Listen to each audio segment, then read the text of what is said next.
today we are under so much stress. Things are so fast. They're so rapid. Just the computer age, the age of information, is a bombardment into our psyche. And so with this, tremendous stress come a lot of sometimes problems, where we don't know how to relieve this stress. And again, we start looking for things outside of ourselves to just give us a moment of peace if you don't have access to that place within yourself. You're listening to A New Way of Living with DANVOSS, inspiring you to a new life of breathwork, cold therapy, nature, and plant medicine. In this week's episode, my guest is Mukta Kaur Khalsa. Mukta is a worldwide trainer and lecturer to healthcare specialists, government officials, academic institutions, and yoga communities, and also provides personal counseling. Mukta is the author of several books on meditation, yoga, and healing addictive behavior. Mukta, welcome to A New Way of Living podcast. Thank you. Yeah, I'm really excited that we have been introduced in this space, and researching your work and all of the wonderful things that you're doing. I'm excited for today's conversation to learn more about you and all of the wonderful work that you're doing. I would love to start this conversation off, set the stage of the main part of your work, the super health system. Can you explain some of the background of that, how you got introduced into it, how it originated in Western culture? If you could please share a little bit more history there. Okay, thank you. And thank you so much for inviting me on this program. I'm really excited to be here with you and your audience. So we will have fun. We'll have fun. Okay, definitely. So yoga is something that's actually very, very ancient. It's probably 5,000 years old. However, in the West, it's relatively new. And how it all began, for me at least, was in the late 1960s. There was a yogi, his name was Yogi Bhajan, who came to the West and started to teach what was called Kundalini Yoga and meditation. And at that time, it was very new, it was very different. People had no idea really what yoga was. But some people were attracted to it. And specifically, people who were attracted to it were people who were seeking an alternative way of feeling good, of spiritual vivaciousness. They had this spiritual quest. And at that time, drugs were on the scene, and they found their spiritual awakening through hallucinogens at that time. And they did have that spiritual awakening, but however, it was with the drug. And when Yogi Bhajan came on the scene, he always said drugs are a drag. He said, now you have to do it on your own. You have to do it naturally, in a healthy way. And so slowly, as they began to incorporate the yoga, the meditation, the breath work into their life, they started to feel an alternative way of feeling good, naturally. And slowly they started to leave the drugs and to incorporate a new way of feeling good, or an alternative high. And Yogi Bhajan was actually quite fascinated by this because he was, of course, a yogi, but the West was very different. He decided then to do an experiment.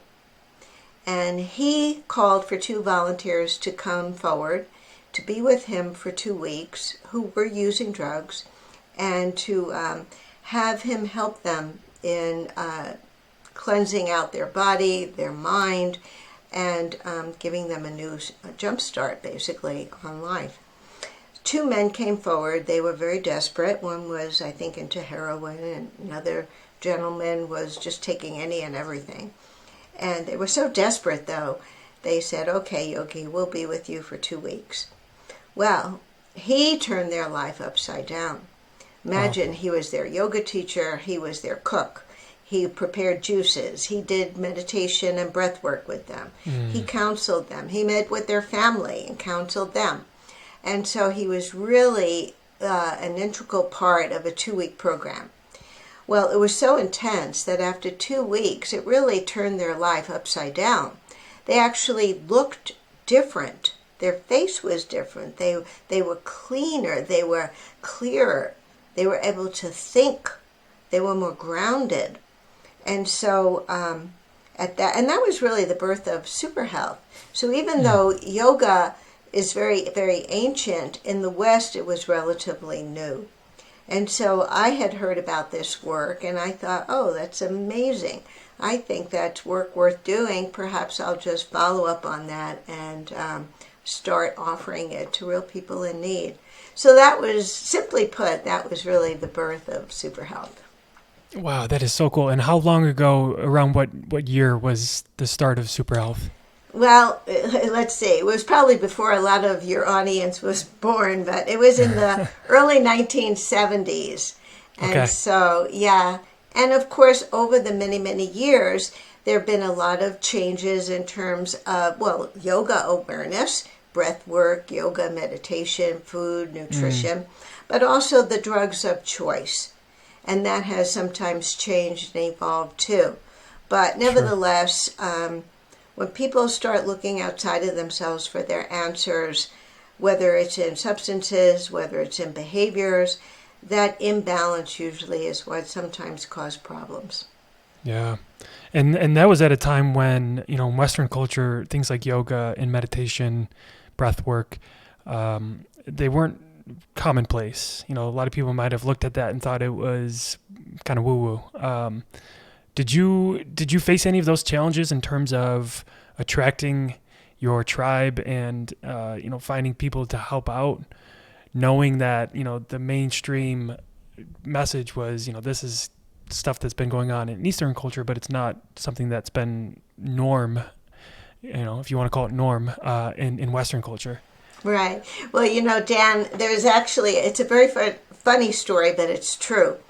In this time period, in the early 70s, we had this government official come out to our facility, which was in Tucson, Arizona, and he came out to check out the program. And I was explaining to him, it's yoga-based, and he said, oh, yeah, I know. I'm very familiar with yoga. I had it for breakfast this morning. He didn't know what I was talking about. He thought it was yogurt. That's great. Oh, that's funny. I mean, that just goes to show you, the lack of awareness at that time. Yeah, and so I've seen it all, and I've really seen the total evolve of that from I had it for breakfast this morning to where it is today. But I'll tell you the truth, and very honestly, there's been. It's like there's both. There's people that welcome it, of course, and especially as each year changes and evolves, there's more and more receptivity to it. But I've heard every no, it's not possible, no, we're not interested, no, we don't want it, no, you can't do that. I've heard every possible no that you could imagine. And so what I've had to learn is to go beyond any of those no's and just keep going and keep staying focused and not getting distracted left or right. And, if any of the comments were, valuable and important, I would certainly take that and accept it. And that's why Super Health today, it's really a perfect blend between the ancient wisdom of the East with the innovations of Western modern medicine. There are very, very, very important, useful things that Western medicine offer. Our program, our system is yes, it's yoga-based. Yes, people do Kundalini Yoga. They do breath work. They meditate every day. We teach them certain diet and nutrition and cleansing. But at the same time, it's very, very traditional. We do biopsychosocials, we do treatment plans, we do MMPIs, some things that are very, very traditional. And you take the best of both. And so it's like I use the word balance. We're not fanatics, but you take the best of what everything has to offer. And you give people the most successful system you could offer them. Yeah, I think that balance is key to take the best of both worlds, because you're right. Like there are some things from Western medicine, from modern medicine, that are very useful in certain applications. A lot of it, I would say, is probably not with the right intentions, or not thought through clearly or thoughtfully.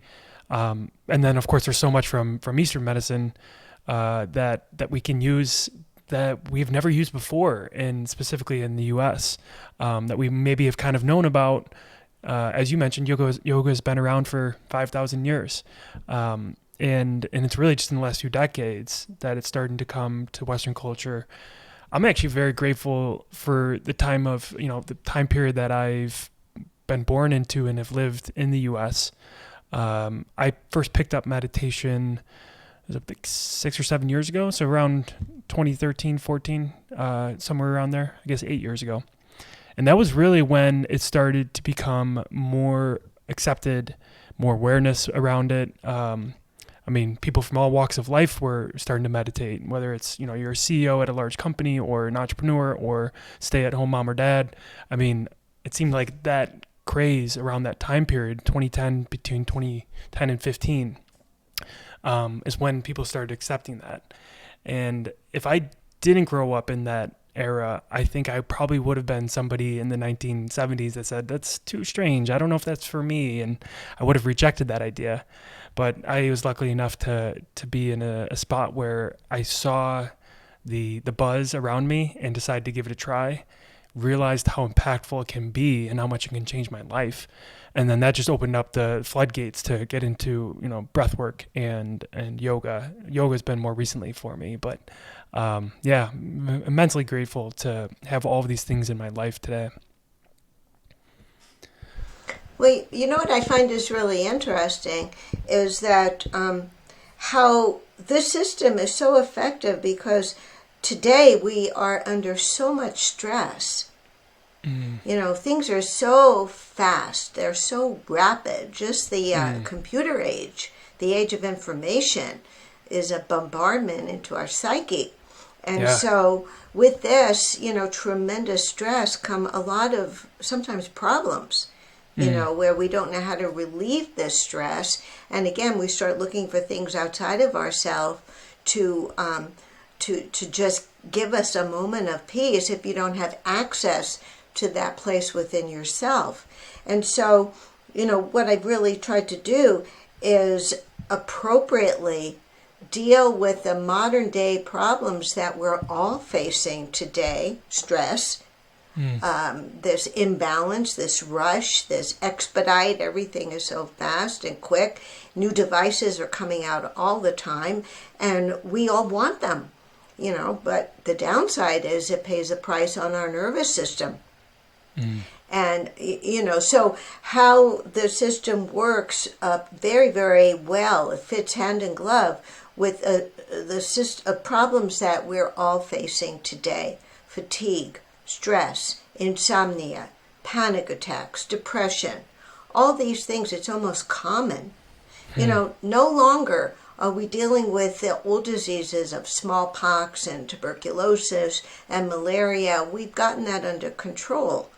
But we have new diseases, and that's what I'm talking about, that fatigue or insomnia or panic attack. What is going on that we can't sleep? We can't fall asleep. We can't stay asleep. We can't concentrate. We're, all kinds of issues, and we're all dealing with it. But unless we have certain tools of life, handy, practical tools, it's easy to get, just kind of caught into the undertow of life. Yeah, it really is. It really is. And especially in today's world, as you mentioned, it's so fast paced, and there's so much technology and so many things that we have to attend to, meetings and phone calls and texts. Or distract us. Distractions and social media and constant scrolling through, the social media feed. And That's why, in my opinion, you see so much, rise in everything you just talked about: insomnia and depression and anxiety, and comparing yourself to other people and not feeling worthy. And I believe, and I would love to hear your thoughts, but I believe that's why we're seeing, specifically in Western culture, this rise in acceptance of everything that we're talking about today with breath work and yoga and meditation. It's like we have this need to cleanse ourselves and heal ourselves because of all of the distractions and all of the other elements that we've thrown into our everyday environment. It's becoming a necessity just for us to really survive in a way, at least emotionally and mentally. Right. And that's why, I use the word tools. They're practical tools for everyday life. Even if we go to one tool that works for us, it doesn't have to be multiple. It doesn't have to be complicated. In fact, the simpler the better. But even if we pick up one tool that seems to work when we're in that moment of high anxiety, in that moment of reactivity, in that moment of the urge or a trigger or the craving or something that we know is probably not in our best interest, and could cut through that and give people some options. Okay, you have a craving, you have an urge, you have this or that, that's normal. But you don't always have to act on it. You have choices. And what are those choices? So, intercept them at that moment of temptation. That's what becomes fun and exciting. And like I said, even if they have one tool that they pick up that just works for them, or that's simple enough that they could use it, that's great. Because it's about the practical application. It's not about, we're not just about knowledge and book knowledge. Your value is actually your experience. The experience of the technology is really where a person's value lies, because they know. Yes. It's not intellectual. They come from a place of knowing. Therefore, they have great impact. Yes. Yeah, I love when you said, if you can just use one tool throughout your day, you now have that one extra tool that you didn't have before. And that's the way I look at it with, let's say, breath work. Now having that tool in my tool belt or my toolbox, I can use that during my day in a stressful situation or something that makes me feel a little tense, or I get nervous about something. I'll just pause and I'll breathe.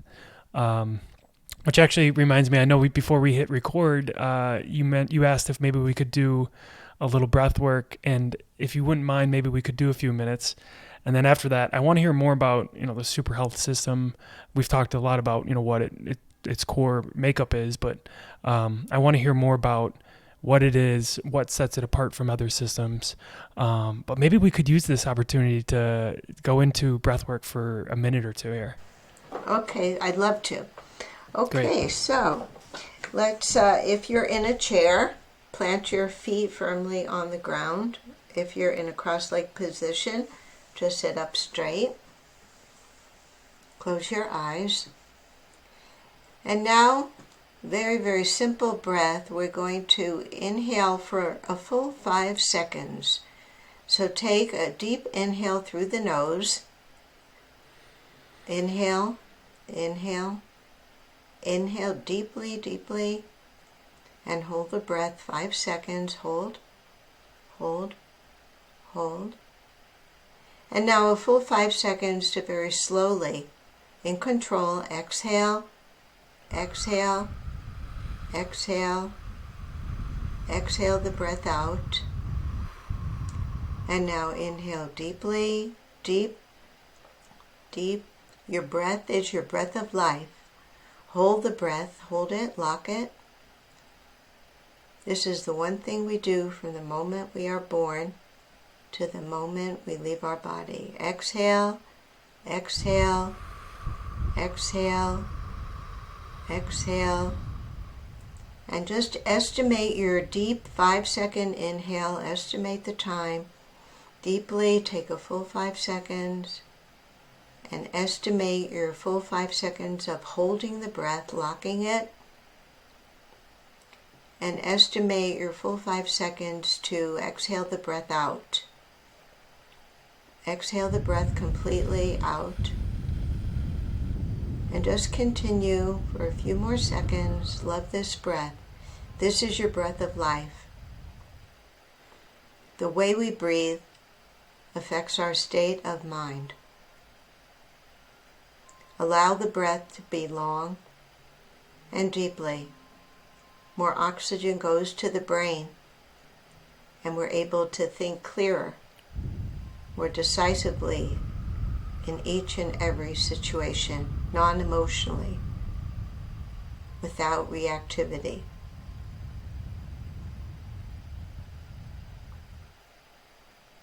Take a moment just to enjoy this very, very precious breath of life, the one common bond that unites us all, the unity of man.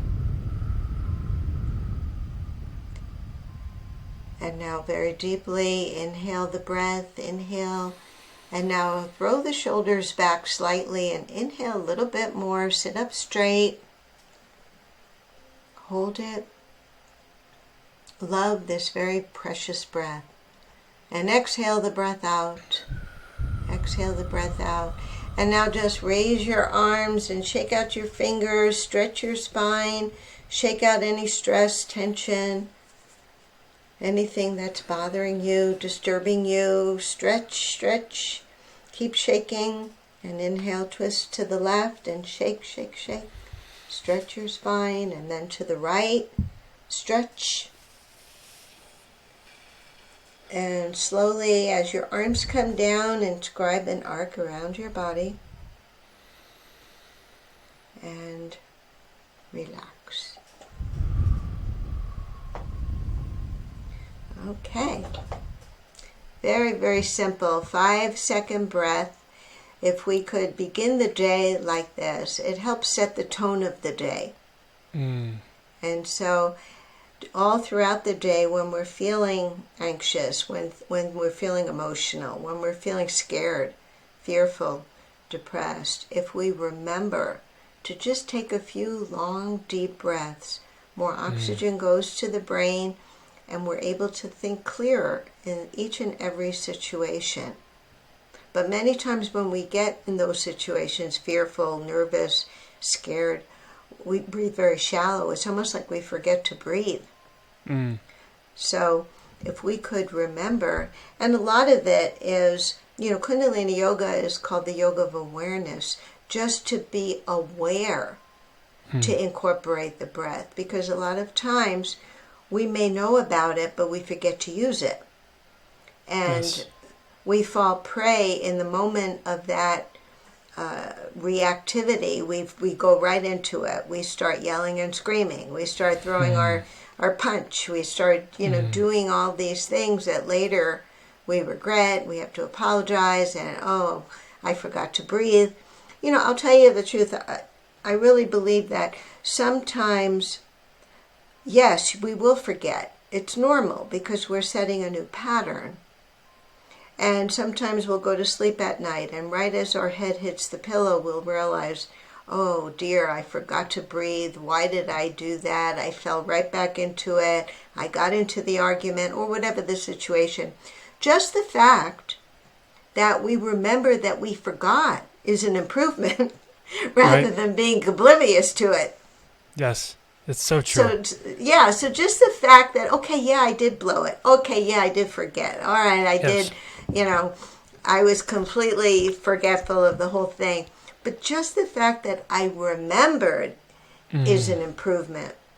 Yeah, You're setting awareness. the stage. Awareness, yeah. It's like, wake up, pay attention. We have choices. We have other ways we could do things.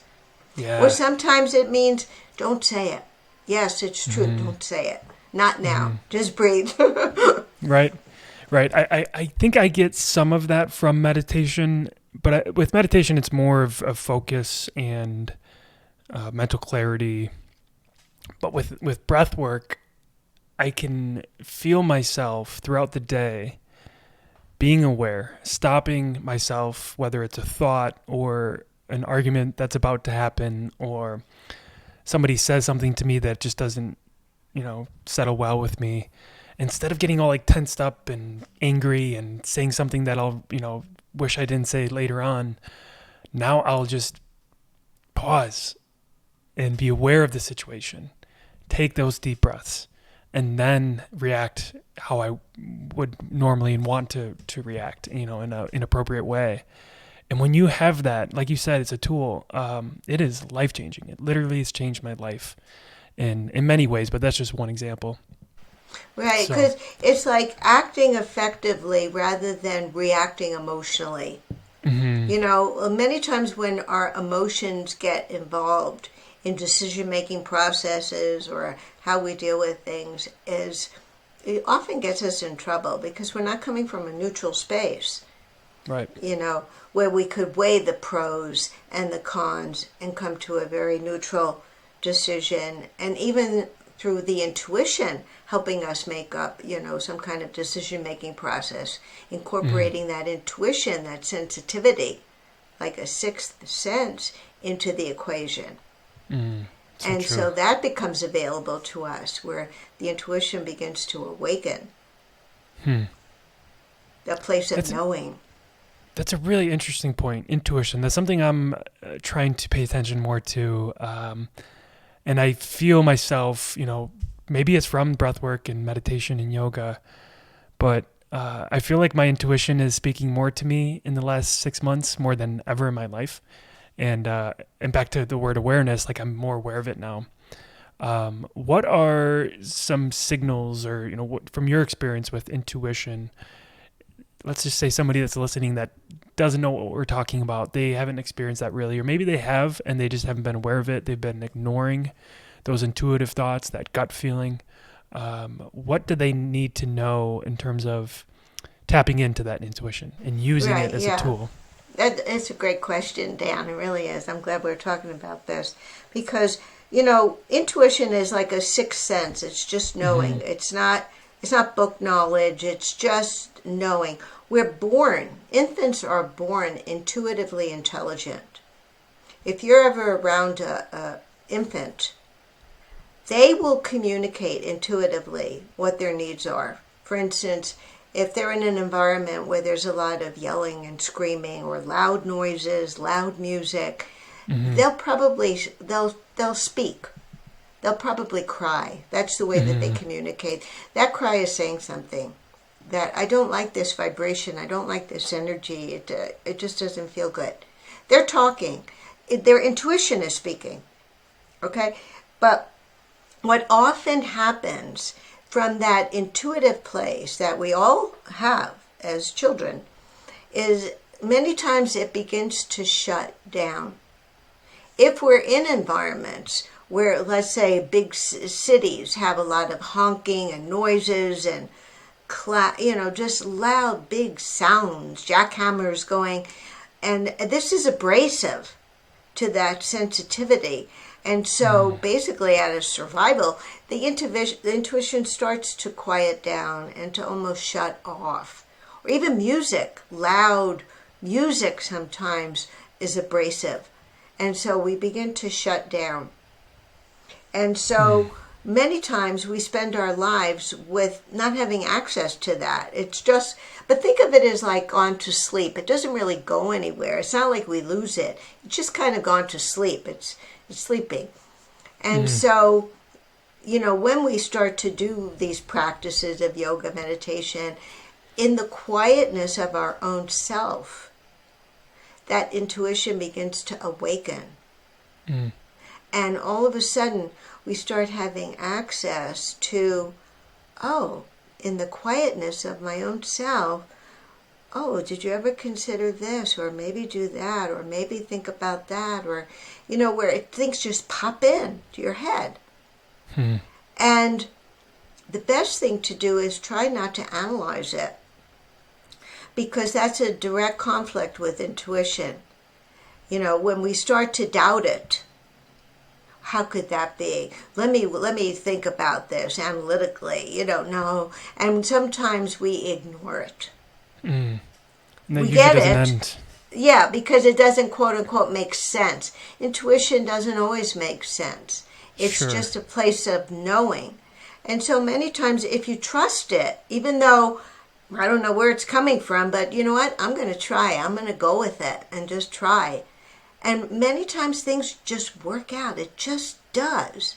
It just does. It's like a gift. It just does. And oftentimes, if we ignore it, which I'm sure we've all done, because, how could that be? And no, it doesn't make sense. I don't think so. And we just then sometimes things just fall apart and it never works out, or even sometimes if you push things so much and you want desperately to make it happen, but it's really not happening, at least not today, but you get emotionally involved and you push it, push. Well, we can make things happen. It doesn't mean it's the right time. Intuitively, you may get a message, just wait. But if your ego is involved and your emotions are involved and your attachment is involved, you push so hard, you try, but follow the signs. That's a really good point with intuition and the signs that we're given. Sometimes it's not our intuition saying, don't do this.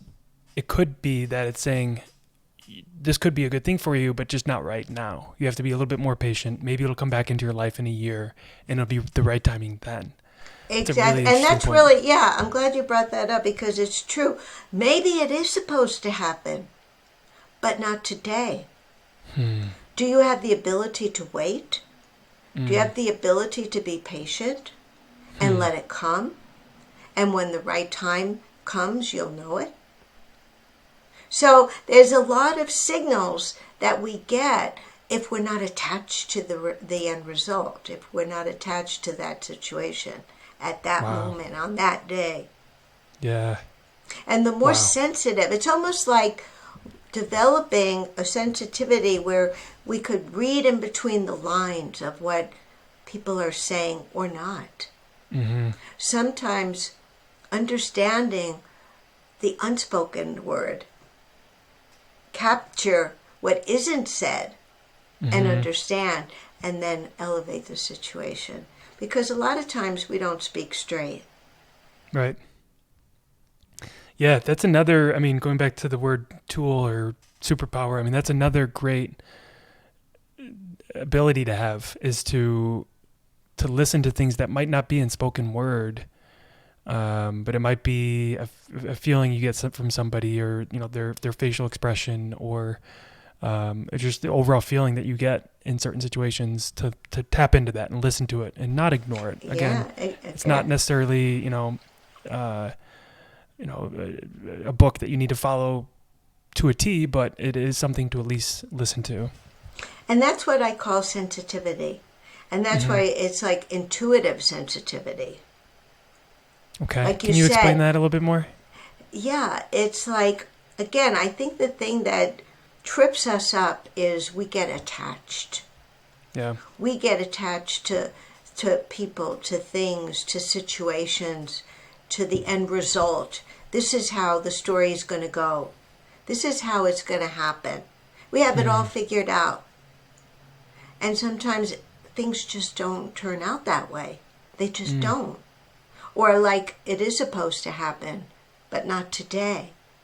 And so the ability to read the signs very neutrally.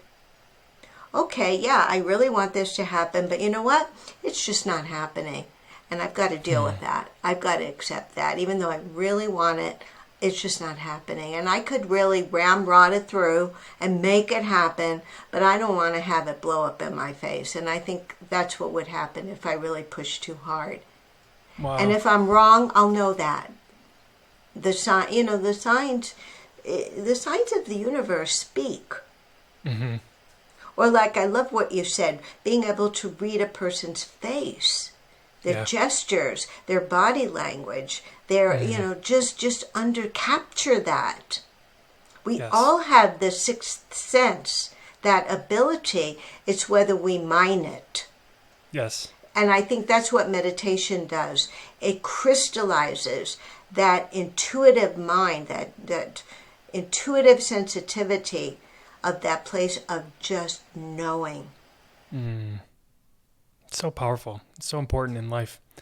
Yeah, with I want to get to several other topics here, so we can move on in a second here. But with body language and facial expressions, I'm trying to become more aware of my own body language and facial expression, and not in the way that you would change it.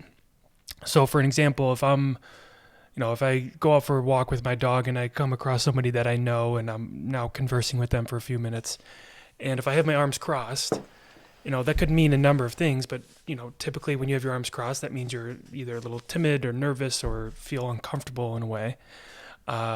So for me, it's not, okay, I'm going to just put my arms down. I'm going to put my arms down and then realize like, well, why do I feel a little uncomfortable in this situation?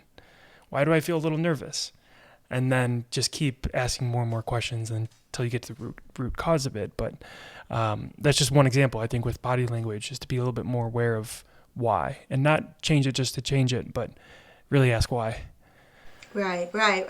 And that's when you actually become your own counselor, because you could ask those significant questions. Wow, I'm noticing that my body language in this situation is this way. Why am I nervous? And what's making me nervous or fearful? Why do I feel intimidated? Why do I feel whatever it is? And that's where you begin to counsel yourself. Yes. Yeah. I love and there's nothing greater than that.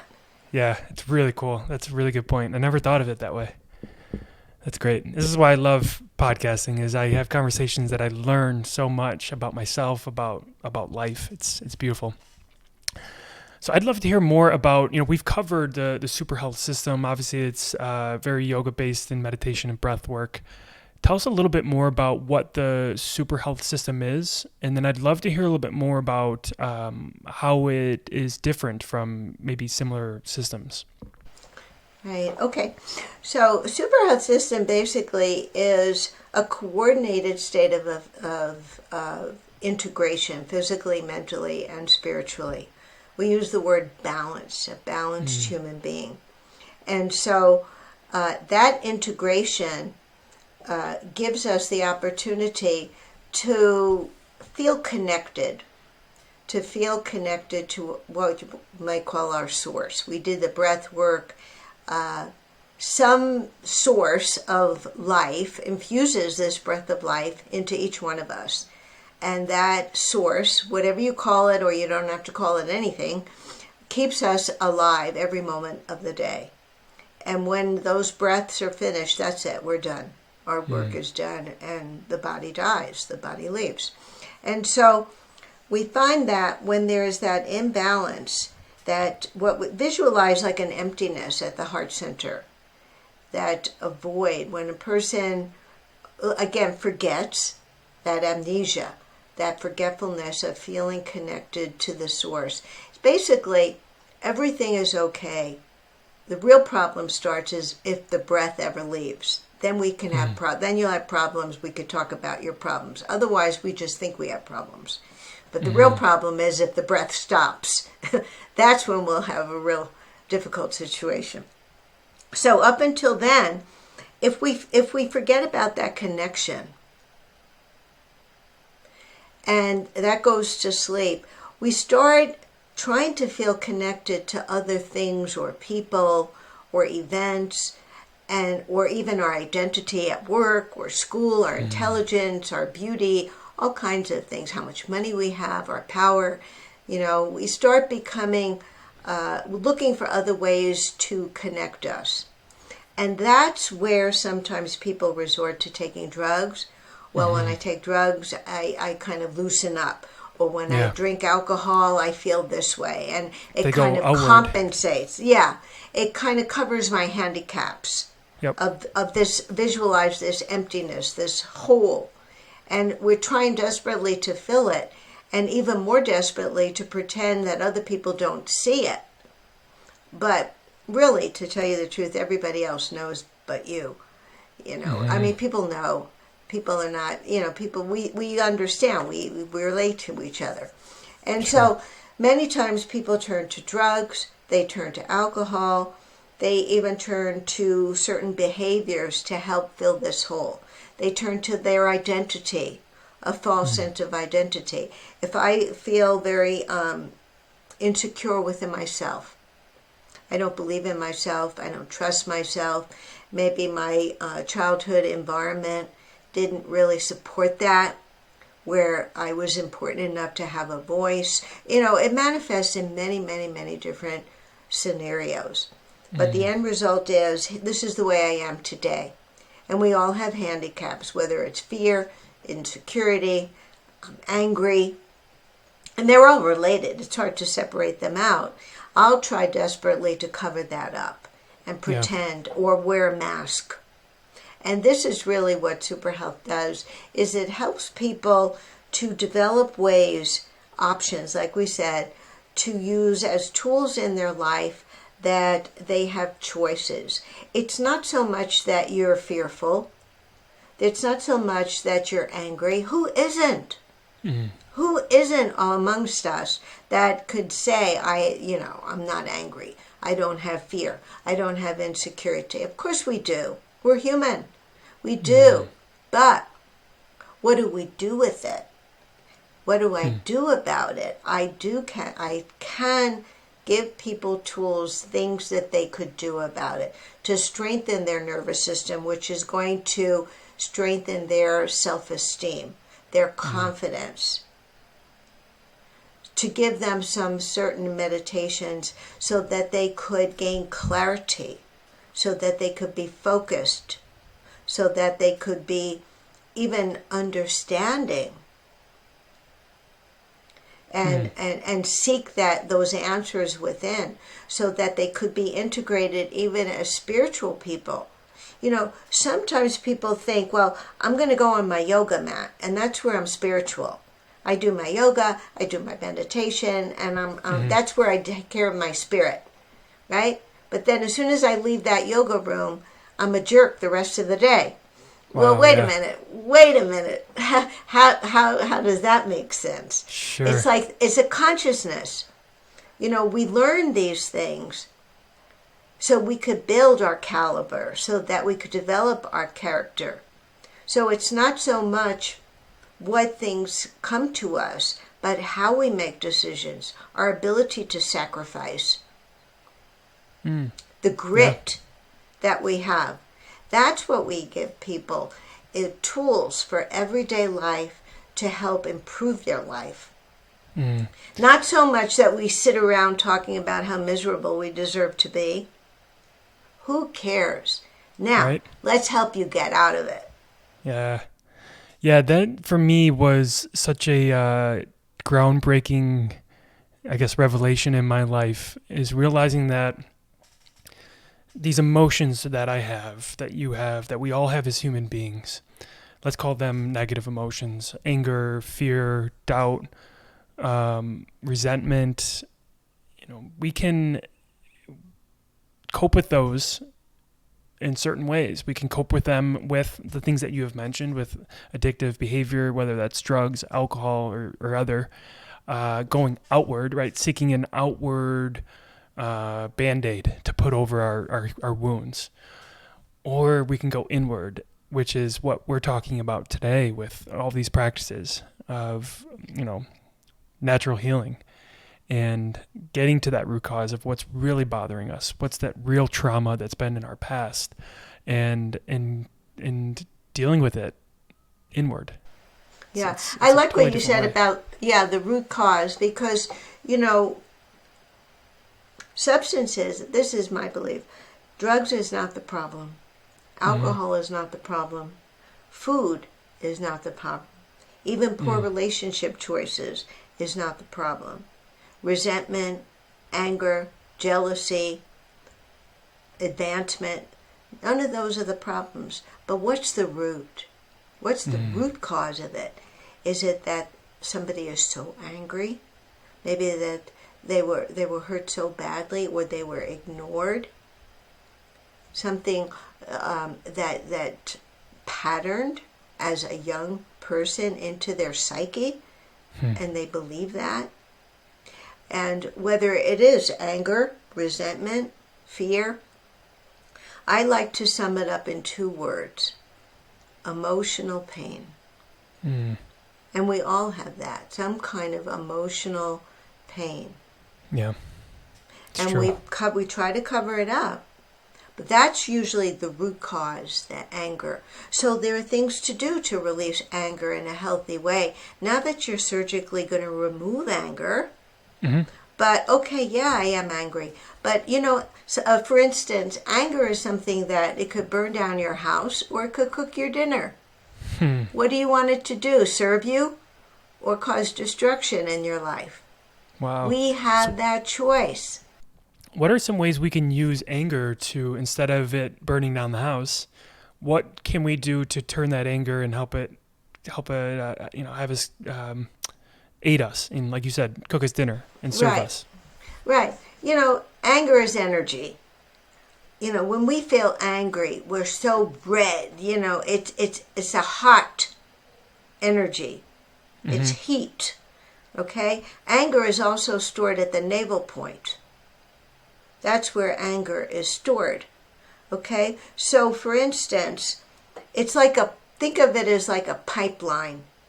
I can't surgically remove it, but I could take this anger energy and I can pipeline it so that it's going to serve me.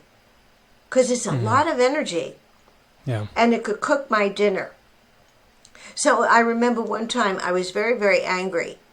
And I just frantically cleaned my house spectacularly because I was so angry about a situation that I didn't want to burn down my house, but all that energy was just, I was able to channel it at that moment. Yeah. So, for instance, is a very, very specific, simple meditation a person could do for 3 minutes.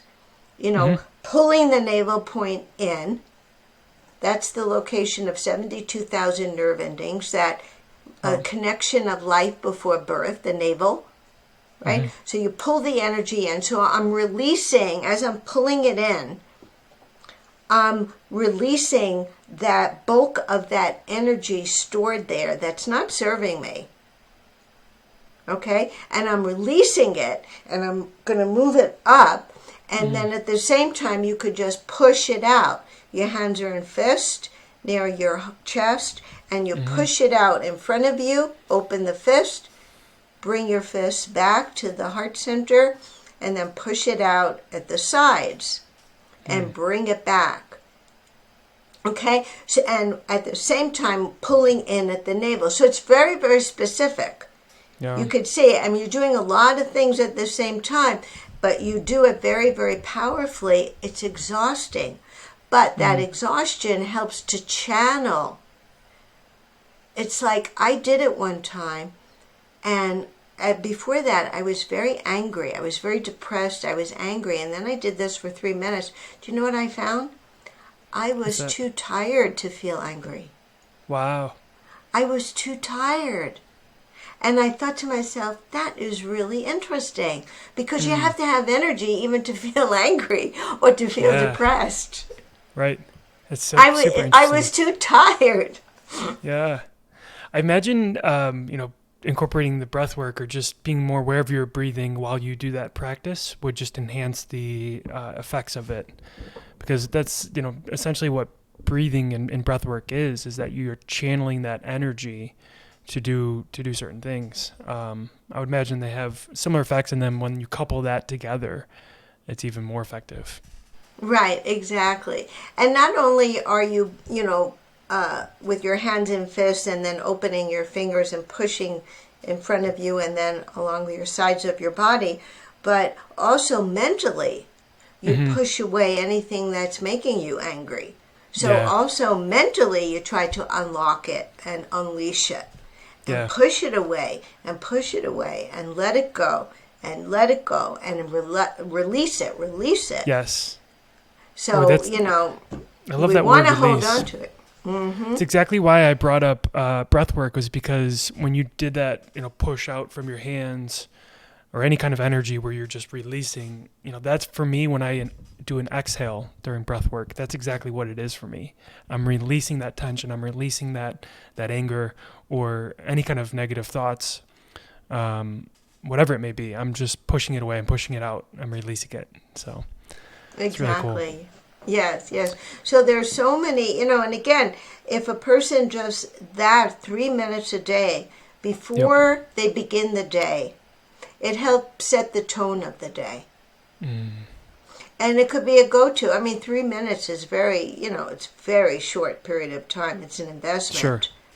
Sure. And or even during the middle of the day when, we're in the middle of our crisis or things happen, problems, and take 3 minutes and go to, someplace private and just do it and take care of ourselves. Come back with a fresh frame of mind. Yeah. Nothing else changed except my headspace. It's so true. 3 minutes is what you said. Those 3 minutes can change the trajectory of your day. It can change the trajectory of your week. Right. If you do this on a consistent basis.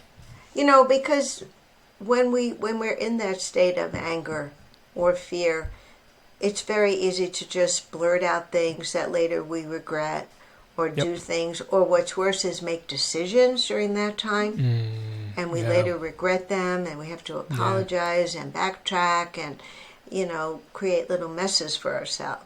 So sometimes it's best, let me just invest 3 minutes, and then I'll go back to the situation and then see what we've got.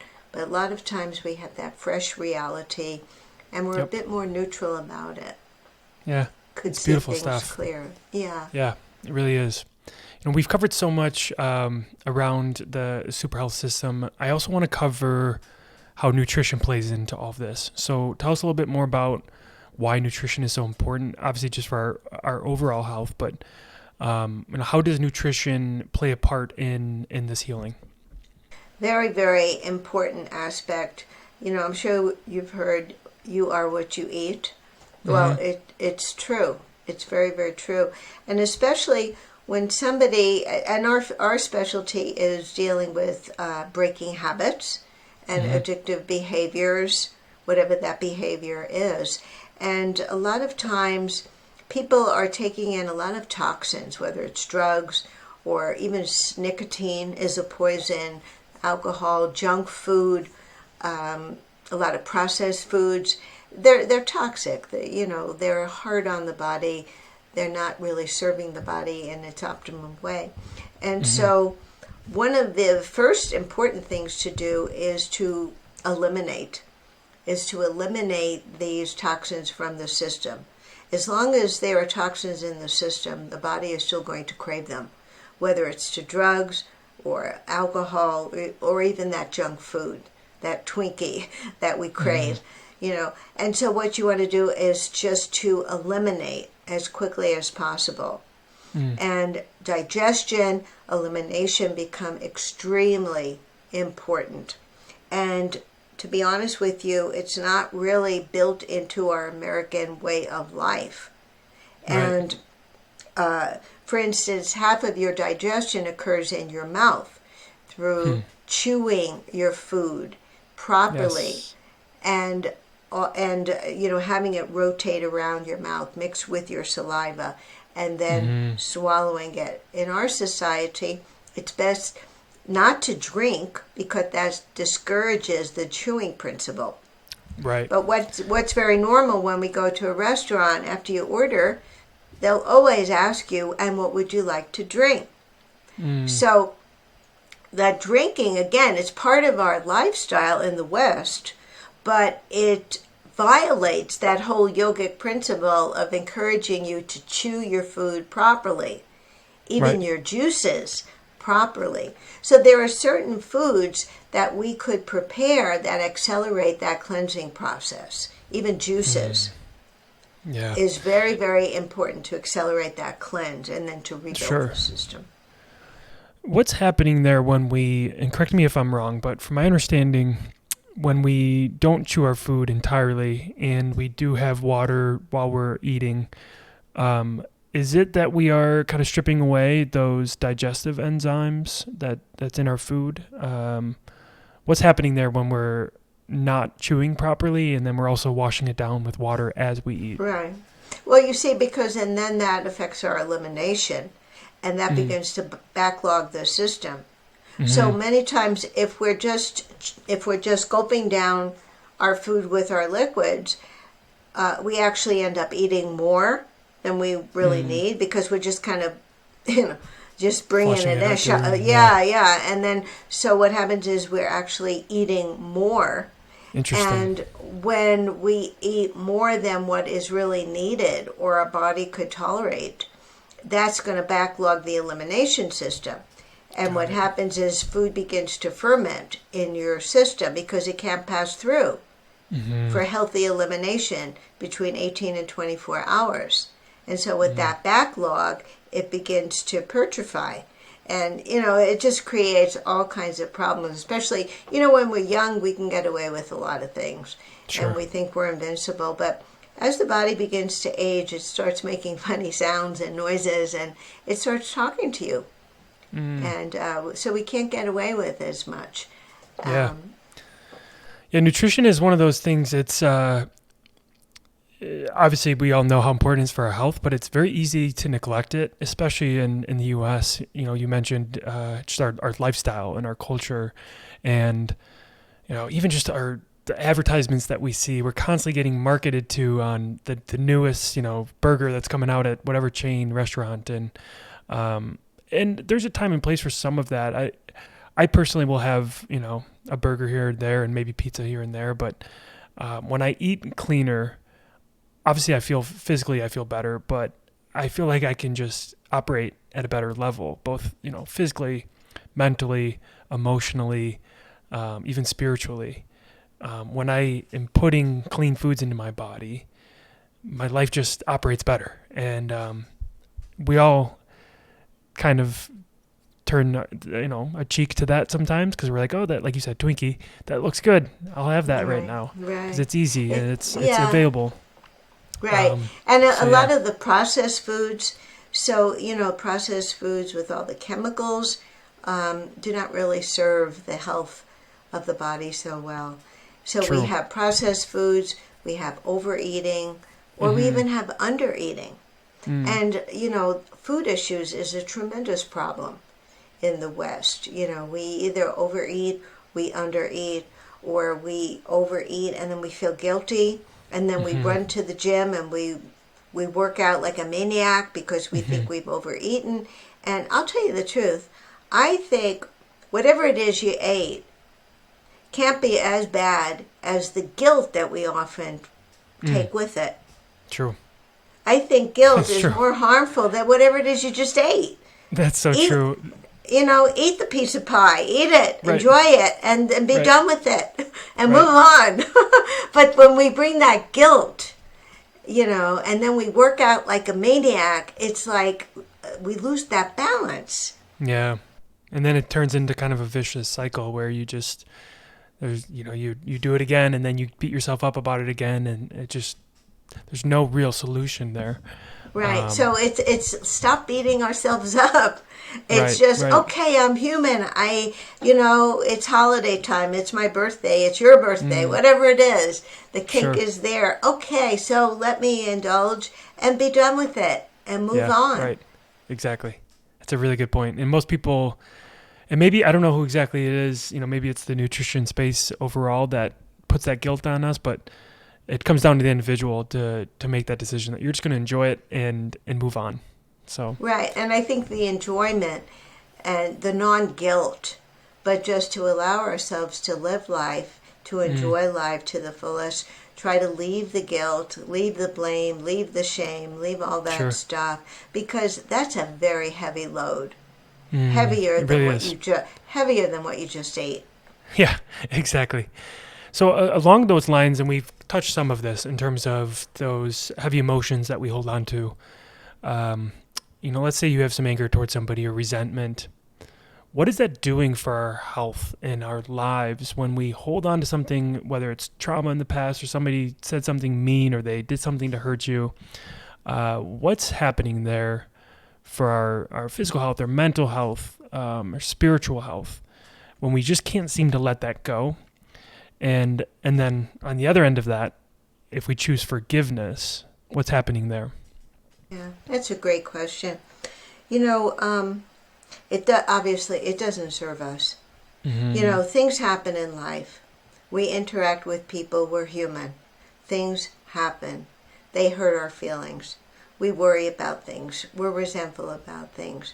It's natural. It's normal. But to carry it with us will only make us sick. That's what makes people ill. Physically, mentally, or spiritually debilitating. We do that to ourselves. We can't control whether these situations happen to us or not. Things happen. We interface with people. Things happen. But to get that awareness, to pay attention. Wow, I'm really feeling resentful. I'm really feeling hurt. I'm really feeling, it's really stopping me in my tracks. And to work on that. Forgiveness is the greatest thing. Not to, and we have a very beautiful forgiveness meditation, and it works on 3 aspects of forgiveness.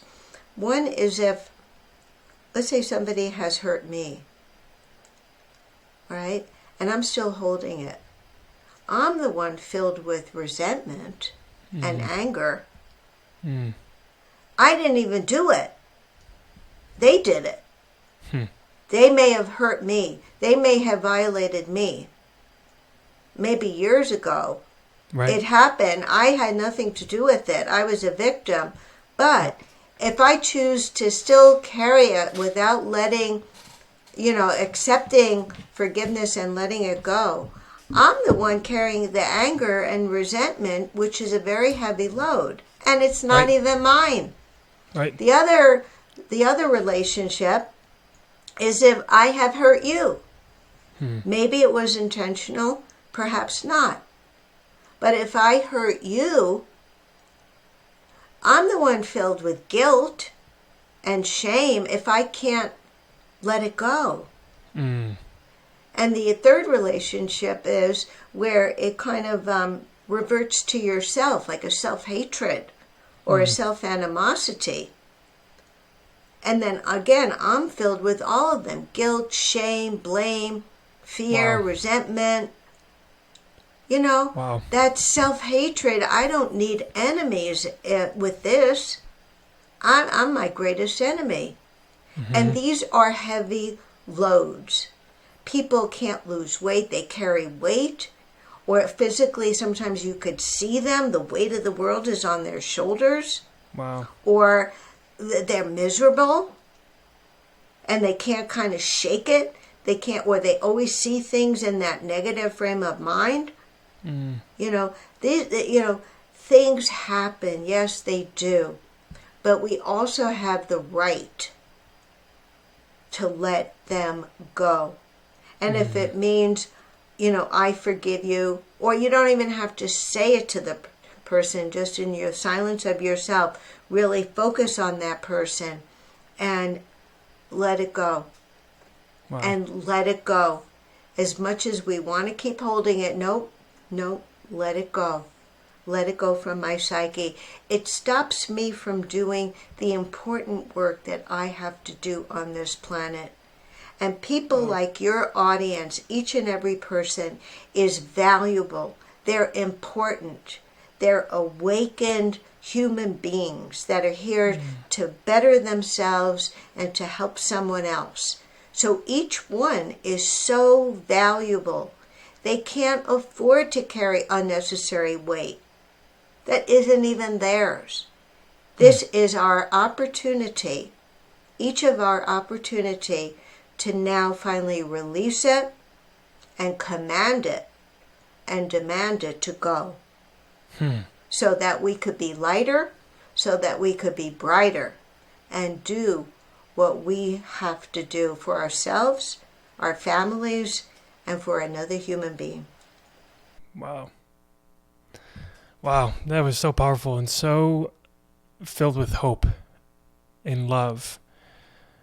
When I asked that question, it was based around for most of us, and I think we talked about this in the beginning of our conversation, that we've all been either neglected or hurt in some way by somebody at some point in our lives. And you were able to take that question and again, it was from a framework of negative emotion, and flip it to, I can't afford to hold on to this anger.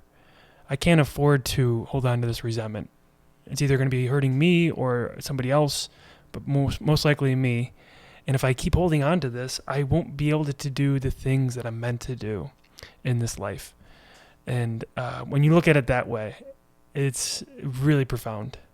And I think that enough is to get somebody that is holding on to some sort of anger, or resentment, or hurt, to finally see the light and say, okay, this is going to get in my way of doing things. And when you see it that way, that's where real change happens, I think. That's beautiful. What a great way to wrap things up here. There's so much more I'd love to cover, but to be respectful of your time here, a few more questions I'd like to get to. But before we get to that, where can people find more about your work, about Super Health System? Where would you like to point people to? Yes, well, two things come to mind. Of course, our website is super-health.org, right? super-health.org, and we have a lot of information, material and explanation, a lot of details. And then I'd like to invite each person to an upcoming course that we have in March 2022. It's online. It's an immersion course. And it's twofold. It's not just talking, which we do, but it's also experience of a practice of what meditation, what yoga set. We even have a whole nutrition segment where people could follow along and have some of the juices as we're preparing them juicing. Nice. But it's a wonderful, vibrant, inspiring opportunity to learn and to experience how all this fits together and how really addictive patterning begins in the psyche from infancy to child rearing to adults, and again some of those possible ways to release it.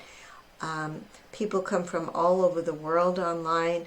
It comes with 2 very, very comprehensive manuals and a whole section on humanology, which is realizing the optimum potential in each of us. So just about parental phobias or generational wounding, and just really interesting material, and having a firm understanding of how it all begins, and then more importantly, how I could get out of it and how I could help facilitate change.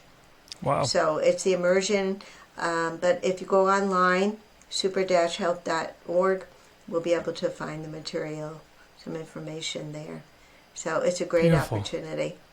Yeah, that's great. And I'll have that linked up in our show notes and our description for those that are listening. And another plus to that is if anybody is in the healthcare profession, or even as yogis linked with Yoga Alliance or yoga therapy, the course is fully approved for continuing education units, for nurses, for social workers, MFTs, psychologists, so as well as yogis. So they could actually meet their requirement to get their renewed license at the same time. Oh, that's great.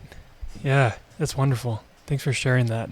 Sounds like a wonderful program. Right. Yeah, and we have a free download on the website. It's called Meditations in Times of Crisis.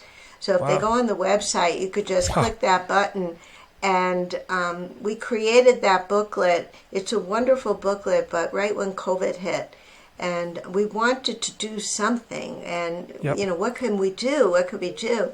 We knew everybody was home. Everyone was sheltered in place. And so we created that beautiful, handy tool. So it's very lovely. And please, each person feel free to download it and enjoy.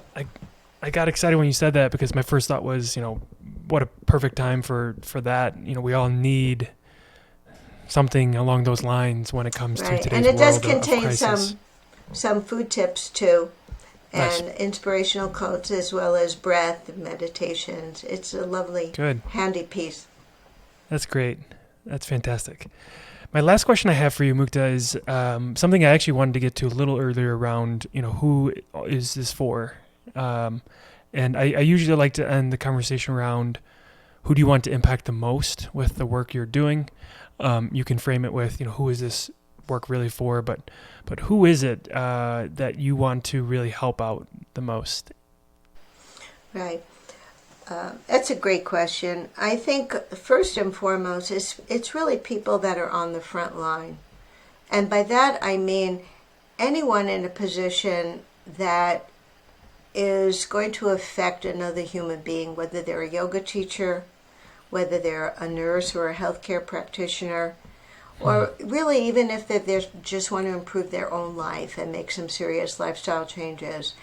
This real work is for them, so that they could use these tools in their own life and then be able to incorporate it into current treatment platforms or integrate it into a treatment protocol with their patients or even with their yoga students. So they have access to this information.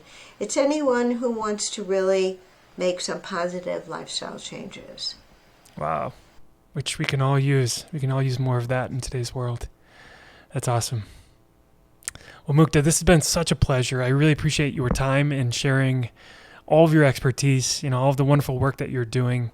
There's so much that we have in common in terms of shared interests and values and commonalities, and I've really enjoyed this conversation. So thank you. Right. Well, the same here, and thank you so much for inviting me to be with you today. Yes, it's been wonderful. So thank you. Yeah, absolutely. Well, thank you so much. Let's stay in touch, and I hope you have a great day. Thank you. Thank you. You too.